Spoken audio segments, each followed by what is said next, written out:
Hey everybody, how is it going? It's going well. You know, we need Good to talk day about, to you. What do we need to talk about when you're starting? Basically, you need to start from scratch and rebuild something. It's tough. It is tough. We've been there together. And it's a long journey. Even with a partner in crime, it's a long journey. It is. It is. That's why I'm excited about today's show. We have just such an accomplished professional on here, and it's like we feel her pain, and we have been there. So we went all of your tips and hacks, guys. We are talking to Shawn Wills today, and she's the VP of Operations and Strategy at the Women's Business Council Southwest. Yes. Good morning. Good morning. Hello, yes. Shawn. Welcome to the show. Shawn is responsible for driving the overall strategy of the council, as well as representing them on a local, regional, and national base. It includes overseeing all the marketing, communications, major fundraising, and outreach. Are you exhausted yet? I am. My goodness. But prior to this, Shawn has just really served so many wonderful organizations. I'll just pull out a couple: City Square, Rainbow Days, Dallas Symphony Orchestra, and North Texas Broadcasting. So just really an impressive and fun career. And so San I can't Antonio wait to... Spurs. I mean, John, of course you missed the athletic thing, but Spurs, shout out. Yes. I'm literally sitting here. What sport do they play? Don't judge me. Like, I am such a bad sports fan. Come on, John. Tim Duncan, baby. I know. It's all good. Don't judge. But Shawn, would you fill in the dots for us and kind of share your journey to what landed you here in your current role? We'd love to hear about it. Thank you. And I think it actually probably started with the Spurs. Thank you, Becky, for bringing that up, because I was a journalism major, believe it or not, and I wanted to be on SportsCenter. Nice. But I wanted to be the next Robin Roberts before she was even on Good Morning America. For those, I'm aging myself, but she was on SportsCenter. She's awesome. She's a basketball and I player. was just fascinated with telling the sports because I grew up a huge sports fan in St. Louis, and following my uncles and cousins around to all of their games. And just, I felt like I had a unique position because I was a girl who enjoyed sports, and I can talk about sports and really kind of know what I was talking about. So I graduated, moved to San Antonio, and the Spurs was my first job. So I thought I was well on my way.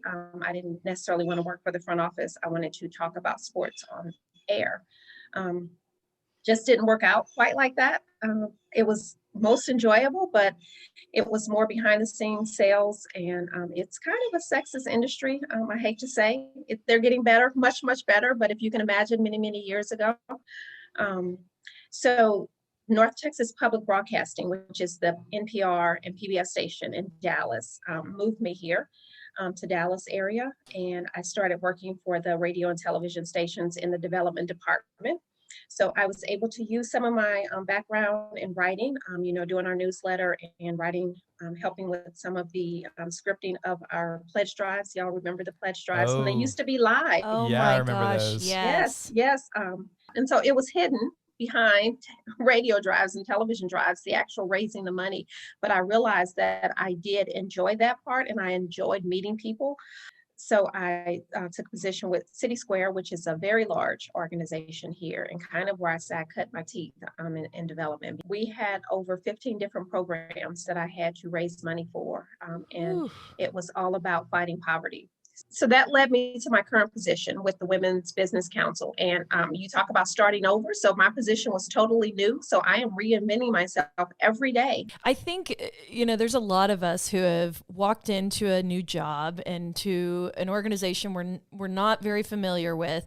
And you kind of look around and you get the lay of the land, and it's like, oh man, we have got our work cut out for us. I mean, John and I think this is an interesting transition to what you have been through and what you're experiencing right now, because we've walked into, an organization before, and it was a true event-based fundraising shop. And we were discussing before you got on, just if you are an organization right now who have all of your eggs in your event basket, this is going to be a really hard year for you. Unless you have the strategy and the ability to pivot in this new kind of virtual world. It's like we have got to be more broad in what we can do. And I think that's like kind of the lay of the landscape of where nonprofits are going right now is we've got to be multifaceted. We've got to dig deeper into those relationships, and events have a purpose, but they're not the only tool in our toolbox. And I wonder if you could just talk a little bit about your experience in that same vein and what you've learned, because you've done some incredible things with that. Yes, thank you. And you're absolutely correct. Even backpedaling, my work at the Women's Foundation was primarily, we had two major events, and that's how we raised our money. Outside, most people, you don't think about individual donations to a foundation. We have a lot of donor advised funds. Mhm. Um, and so although it's a community foundation, didn't have a lot of individual gifts. So they rely heavily on the annual luncheon and the leadership awards. And so, they're having to find new ways to raise, $1 million. That's not going to happen because of the luncheon. So I just kind of sit back and watch. But even with the Women's Business Council, one of the reasons my position was created was to diversify our funding. So this, just not even thinking about, we would be in a pandemic. A year later, Right. I was Great. brought in 2019 to how do we become not so reliant upon events. And so what I have been able to try to do is to develop pillars and platforms, and so that our support is not necessarily that, what we get from our corporate members and our women business owners. They're not necessarily sponsoring one event. They are a sponsor of an initiative, There and you that go. is all of that. So we have the education initiative, capacity building, procurement. And so we can have different programs and events that fall under that category. And so if we don't have an event, that doesn't mean that pillar is going away. We just have pivoted to virtual. So we've tried to take away the focus on that it's more just one-time giving to this procurement event. They're sponsoring a platform that encompasses a lot more than just one event. But we are also creating a annual fund, which is like Friends of the Council, because again, we had never had an individual donation page. So how do we get people to give annually? So coming up with the Friends of the Council, where we are able to do virtual events, virtual networking, all the breakout rooms that we've been able to do, and pivot from just the get in a ballroom, have lunch, because we can't do that. And I don't know when we'll be able to do that. So it's taken a lot of creativity. We've added some DJs in between the breakout sessions just to keep people Oh, on that's and keep fun. them engaged. I Yes, know, up I the want a know. DJ. energy. So keep Yes. up the energy as you're waiting to be let into the room, having a female DJ to play songs and get everyone excited.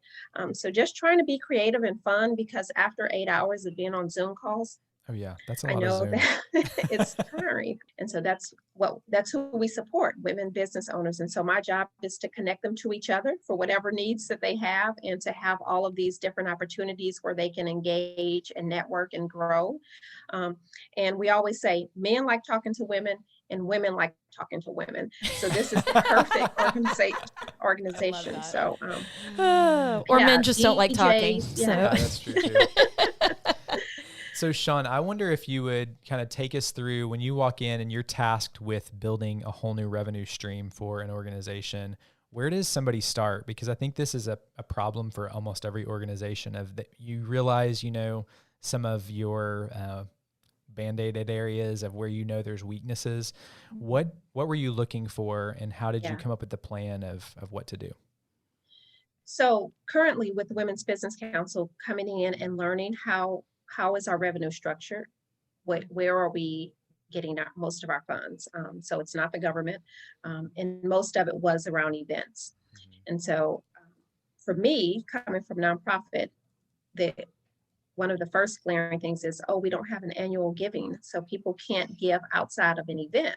So if they only come to an event, we don't see them again until next year. So how can we capitalize on that, especially if they're a guest? And so they didn't pay anything to come to Yeah, the I event. right. And so that was kind of looking at where, our kind of blind spots are. We didn't have a way for people to give throughout the year other than events. And so we're a membership organization. So if you think about a chamber of commerce or something, so it's not your typical social services organization or university. But we have access to over, 3,000 people who come to our events throughout the year, in addition to the 1,200 women business owners who are certified through our council. and how do we make a platform for them, and now opportunity to give, at least an opportunity to say no. Just ask So them. for me, Yeah. that was the first kind of glaring on what are our areas that we're not tapping into. And one was the annual giving. And then the second one were grants. We're not, because we are a membership, there are not a whole lot of grants out there that you would think about, but there were some opportunities. And we've been able to partner with corporate members as well as local foundations who want to support our work. And so doing the research on what other grants are out there. So it was, for me, looking at what's a typical pie chart for a nonprofit. You have your individuals, annual gift, major gifts, grant funding, government maybe. And so if we're not tapping into that, why? With the Women's Foundation, it was a little bit different because, again, the majority of their funds come from two major events. But again, once they leave the event, you don't see them anymore until next year. So it's like, how do we capitalize on that? So we started the 19 Society, which became named after the 19 founders. And it was basically an annual giving program, but they had a cute name and they felt part of the organization. But that also talks about the giving circles that we started at the Women's Foundation. And how do we engage the women to collectively give, who would never think that they had an opportunity to be part of the Women's Foundation. And so the Village Giving Circle is a group of women, African-American women, and it's all like, it's a family because we've kind of each one reach one. So we've all brought our friends together to make a donation, a fund, and we get to grant to organizations that we want to support. So it's basically about let's pool our resources and grant to the community. For the Women's Foundation, it was an opportunity to welcome these women into the foundation family who would never imagine being part of the family. So for them, it's like, oh, so now we have 80 new prospective donors who are part of the Women's Foundation who had never been on our list of donors, or they're not part of the family. So it was kind of a win-win. And that was created because the need for us was not seeing people who look like us give. And the stereotype of Black women don't give, or the savior complex. And so we wanted to change the face of philanthropy. We wanted the organizations who look like us to also see people who look like them giving, and not just on the receiving end. So for us, it was more of a statement that Black women do give, and that we want those on the other side to see you can't be what you don't see. So we wanted to make that statement, but also we wanted to change the conversation around who's on your board, and why your board is not more diverse. And so that is one of our questions on the application. What does your board look like? Because that was the way to change the conversation, and to know that you're losing funding by not being diverse. So for that program, it was more about how can we make a statement in philanthropy. Good for you. I mean, I just really applaud the organization for recognizing that, and not just checking that sort of diversity box. It's like, how do we ingratiate that as just a part of who we are in our core? And it would be so natural that we would. And I think that's wonderful. And I just think, there's a place at the table for everyone, and we want people to feel welcome. And the other thing that I want to just commend you on and highlight and make sure that nobody miss is this concept of one and done with people who come to our events. I think that is just small thinking when you think about an event, that you only get them once a year, so therefore I can only talk to them once a year. No way. I mean, we need to have robust strategies that engage with these people who have connected to our mission, whether they were a guest or whether they bought a table, and we need to have touch points throughout the year. How do we keep them engaged? How do we keep them engaged? How do we give them opportunities to tune in, lean in, and volunteer, get involved in a space that makes sense for them? I don't think it has to be an overbearing strategy. And I think you can pace yourself, but that absolutely has to be a part of the event process. And if you are doing those things, throughout the year. And it's, again, weaved into the ethos of who you are and your overall development strategy. It makes that event so much more turnkey. It enriches the experience because when that woman walks back into your event next year, after she's had all these touch points, whether she's engaged or not, she knows you. She's aware of what the projects you're working on. And I just think that is the beginning of long-term relationships. So bravo to you for that. Yeah. Yes. Yeah, absolutely. I always say it's part friend raising and part fundraising. So we need to make some friends while we're here so that next year they know us and now they're family and they are inclined to bring people. So it's not, yeah, you're absolutely right. The ongoing donor engagement, everything that you do from the first time you meet them into the next time you ask for a gift, and it can't be just one and done. Perfect.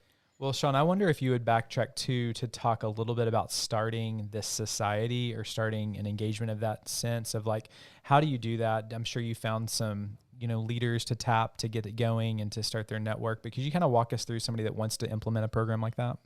Yeah, so my first, I have always looked at our board first and to see who on the board is kind of just sitting there and not so engaged, don't really have, you always have those who sit in the back of the room, don't say anything, they just show up, Eat their but you're lunch. just thinking they probably have a wealth of knowledge and they're probably waiting on someone to ask them to do something.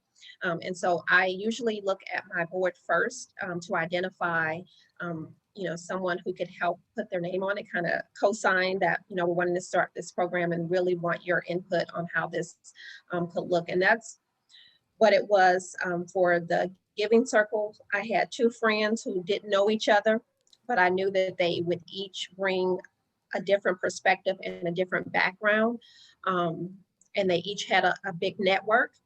And so it was just a meeting and asking them, giving them the vision and inviting them to partake in this vision and not just coming to them saying, here's the job, we want you to do it. It certainly has to be inviting and welcoming and not just here, go do it.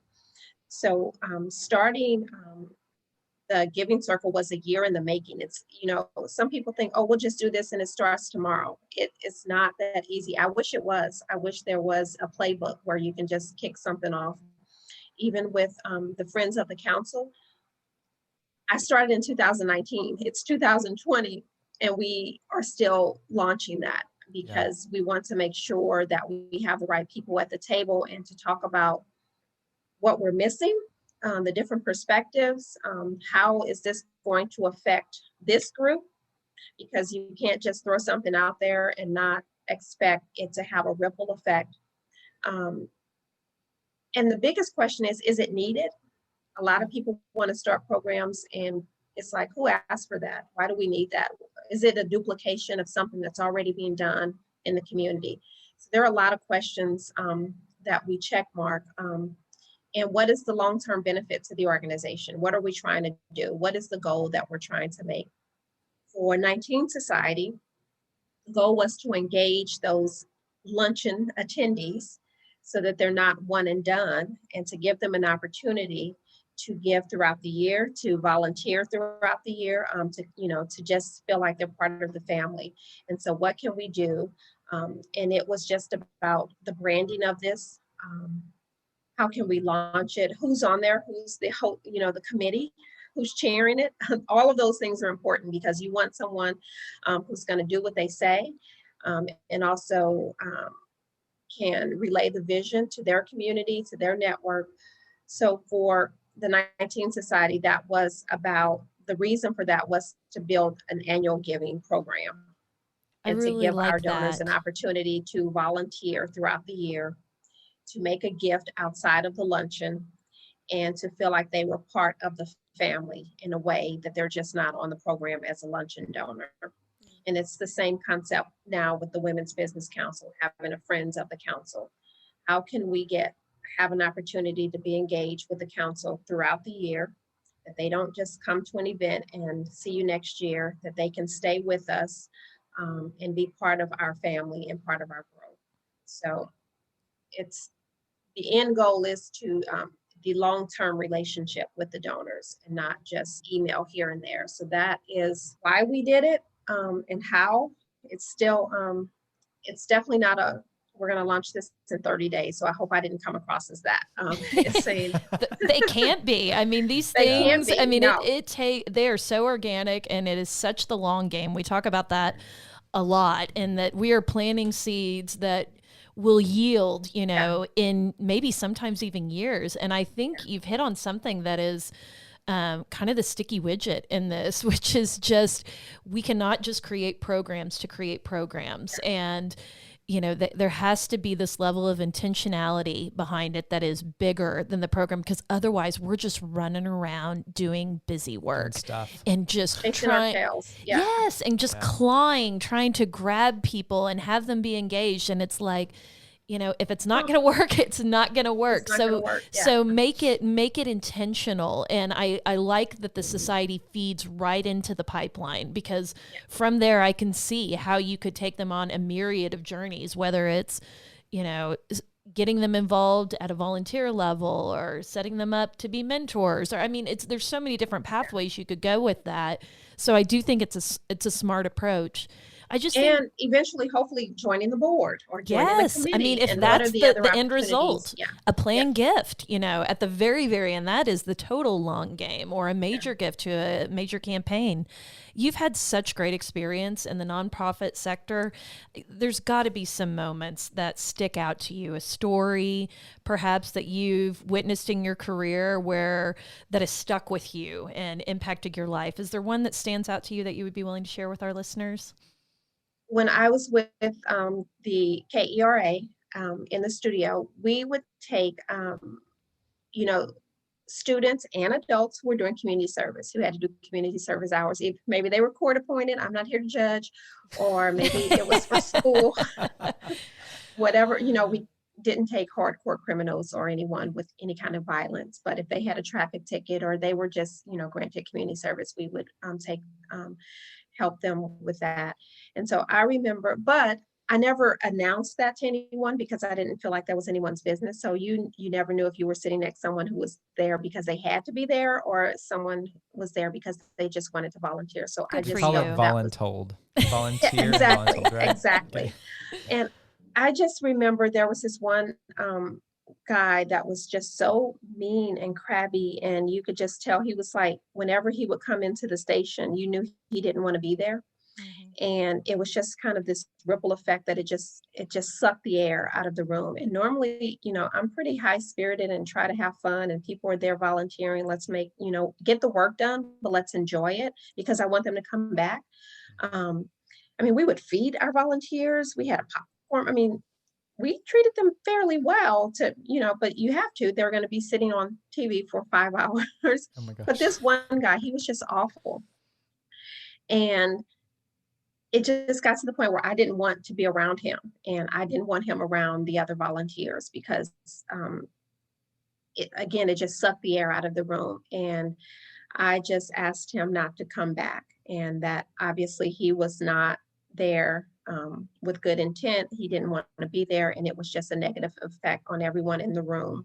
And he was kind of put off. One, I don't think he realized that I was in charge. And that's another whole story.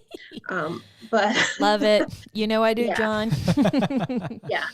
But also it was just like, I don't think anybody had ever fired a volunteer. I'm sure they have, but basically I'm like, look, dude, this is not working out for you. You don't want to be here. I don't want you here. I didn't say those words, but it was like, let's just end this right now.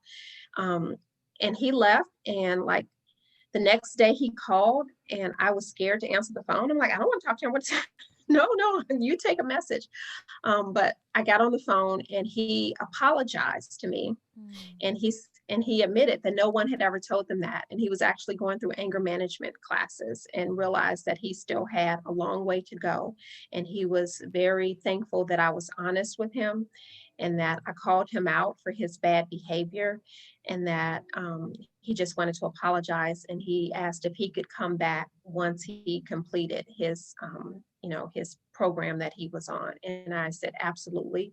And I received this, your apology. And so for me, it was just about being honest and having a conversation and sometimes having to make a tough decision. But the mission of the organization was more important to me than just filling a seat with some disgruntled person who didn't want to be there and was going to make it a bad experience for everyone. And it was too much at risk for me to do that for the organization. And so the lesson that I learned is sometimes you have to make those tough decisions, that the mission of the organization and the integrity comes first. So that was a tough decision. But it's something that we have to do. And you think about, not every donation is a good donation. When you think about terms like that, like what stipulations are you putting on this? No, we're not going to accept that money, but thank you. So every volunteer is not a good volunteer. Every donation is not for the organization. I can So that definitely was see one your ops lesson. hat going Yeah. on. When the ops people love to say no. It's like the development people, we love to say yes to everybody. Yes, The ops yes. people Like, wanna are you say, kidding? It's okay Yeah, to say no yeah. occasionally. It's a fantastic story because everybody listening has had an individual at their job, in their Sunday school, in their bridge club, whatever, Just like, who sucks the energy level yes, out like, of you're the room. awful. And you know what? Just because we're in nonprofits, I mean, we have gift acceptance policies for a reason. It's For a because, reason, I mean, John absolutely. and I always laugh that one time we looked on the gift journal at an organization we work for, and we had accepted, what was his costume? Penguin suit. A penguin suit at a medical Value school. $450. And it's like, people, we do not have to accept every gift. Everything. We yeah. do not Right, have right. to accept every volunteer that walks in our door. And I just think Shawn Wills for president in charge of tough love, because No. sometimes we all need to have that moment where somebody steps up and gives us a little bit of a reality check. Yeah. And who knows Tough where love. that guy is today, where it's like, hey, this is not about you. This is actually the people who are here are not here for themselves. They're here for something much bigger. If you can get on board with that, come back. We'd love to have you, but I'm so happy that he called you back. That's a great full circle story. I was so scared, like, no, like, oh no. Here we Talk to go. him. Yeah. Thank you for that. I love that the thread throughout is I feel like you're always recentering people on what's the goal, what's our mission, and just that's our guiding light. I think that's so powerful of a message, and it obviously is centered and led to a lot of success.